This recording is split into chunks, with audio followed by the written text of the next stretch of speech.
Bonjour à tous et à toutes. Le sort s'est vraiment acharné sur la famille de Elimelech. Cet homme qui, avec son épouse, Noémie et leurs deux fils, Mahlon et Kilian, ont fui la famine qui sévit en Judée. Les deux fils épousent des filles moabites, Orpa et Ruth. Malheureusement, Elimelech et ses deux fils, Mahlon et Kilian, meurent prématurément, laissant derrière eux 3 femmes désemparées. Alors, Noémie décide de retourner dans son pays et ses 2 brus veulent l'accompagner. Est-ce pour ne pas rester seule ou pour ne pas laisser leur belle-mère seule? Sans doute un peu des deux, car le chagrin est toujours moins lourd lorsqu'il est partagé. Noémie est une drôle de bonne femme. Imaginez, elle a perdu 3 êtres chers, donc son mari, ses 2 fils, alors que ses brus n'ont perdu que leurs époux, donc chacun une personne. Eh bien, Noémie, malgré tout, se soucie du bonheur de ses brus.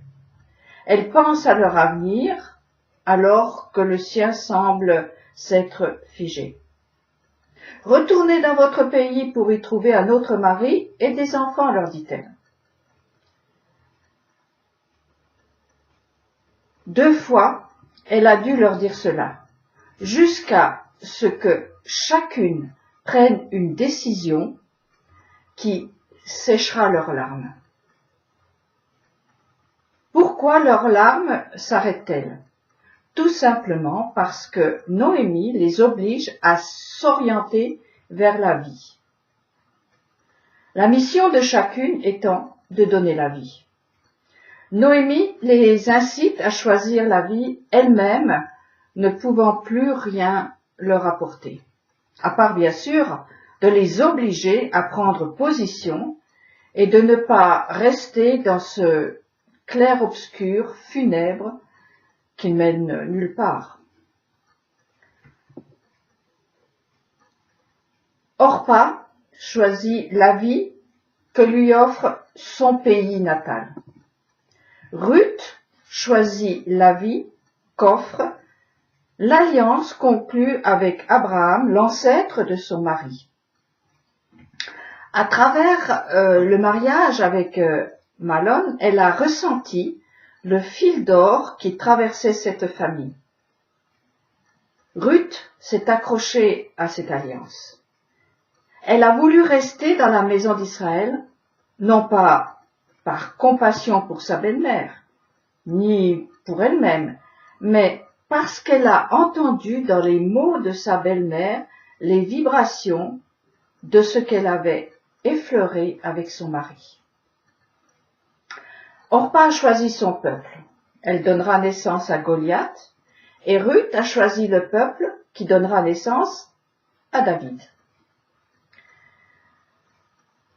Les récits dans la Bible nous racontent les affrontements entre les descendants de ces 2 femmes, Goliath et David, ainsi que les luttes entre Ésaü et Jacob, d'où David et Jacob sortiront vainqueurs. Au départ, les 2 jeunes veuves avaient les mêmes objectifs, se remarier et avoir des enfants. Toutes les 2 étaient sur la même ligne de départ, en route vers le pays natal de leurs époux. En marche avec leur belle-mère, les yeux noyés de larmes et le cœur bien lourd. Et puis, en un instant, leur destin s'est joué. Pour atteindre leur objectif, chacune a choisi son chemin. Elles se sont séparées. Les 2 se sont mariées, les 2 ont eu des enfants, les 2 ont séché leurs larmes, les 2 ont été consolées, mais par des chemins opposés, avec au bout des fruits très différents. Ce n'est pas pour rien qu'il est dit « Aujourd'hui, je place devant toi la vie et la mort. Choisis. » L'hésitation ou le regret sont deux poisons pour le cœur et les yeux. Les deux vont pleurer. Il faut choisir, quitte à se tromper. Et alors, les eaux des abîmes se tarissent. Ruth s'est attachée au pas de Noémie et Orpa est revenue dans son pays en terrain connu.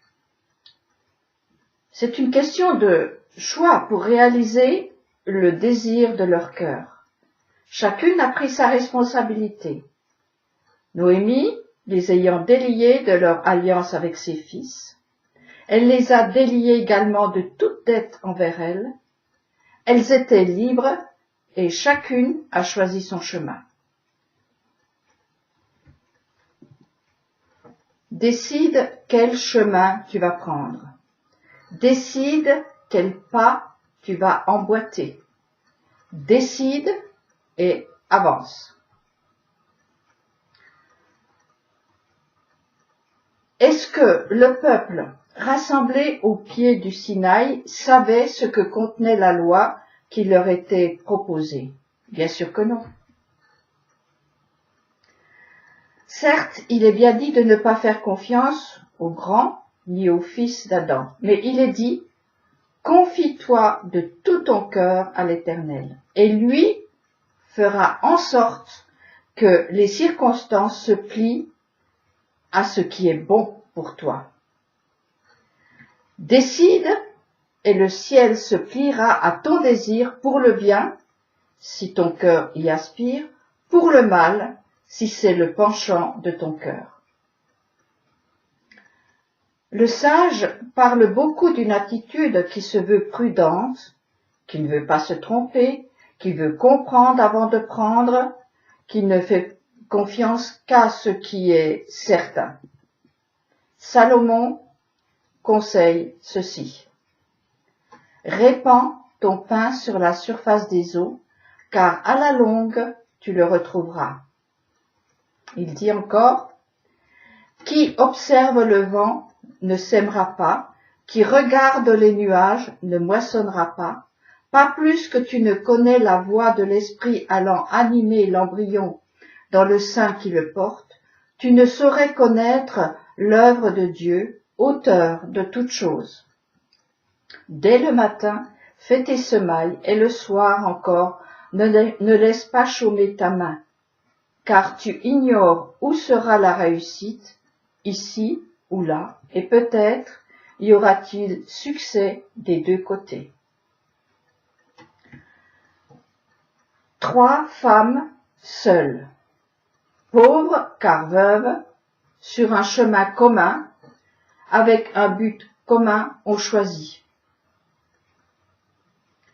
2 ont fait leur choix en connaissance de cause. Naomi, qui retournait dans son pays, ainsi que Orpa, qui est retournée dans son pays natal.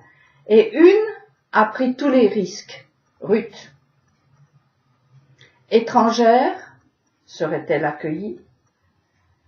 Sa belle-mère même semblait la rejeter puisqu'elle l'a sommée par 2 fois de retourner chez elle.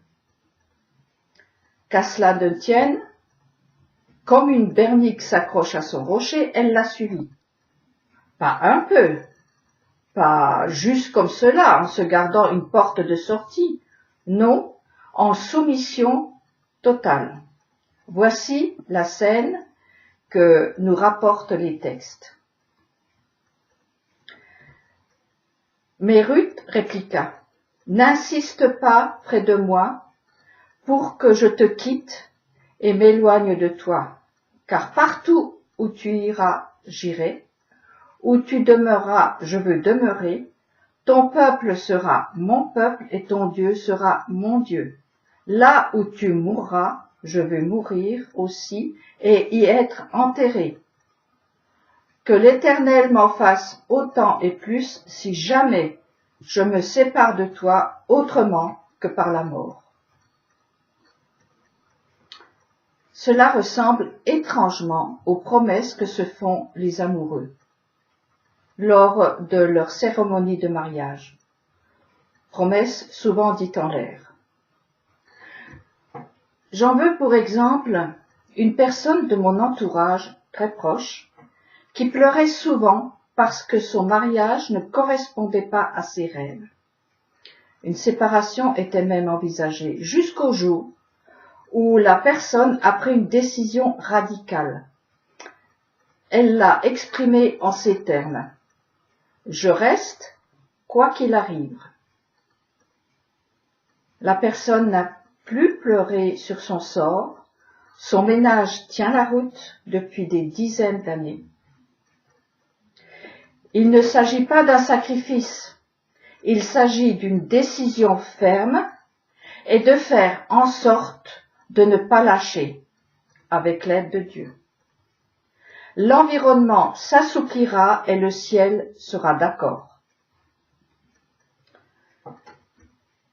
Pour nous, non-juifs, il est important de comprendre l'attitude de ces trois femmes, car elles sont le noyau de notre présent. En effet, aujourd'hui, les Juifs retournent sur leur terre. Certains les suivent, comme du temps de l'Exode, certains Égyptiens suivaient les Hébreux. Souvenons-nous que nous sommes libres. Personne ne nous empêchera de prendre tel ou tel chemin, mais il faut décider. Sèche tes larmes et va d'un pas décidé, soit vers ce que tu connais, ou attache-toi au coin du manteau des maîtres juifs sérieux. Et ceci, quoi qu'il arrive. Alors tu trouveras la paix. Qui observe le vent ne sèmera pas, qui regarde les nuages ne moissonnera pas.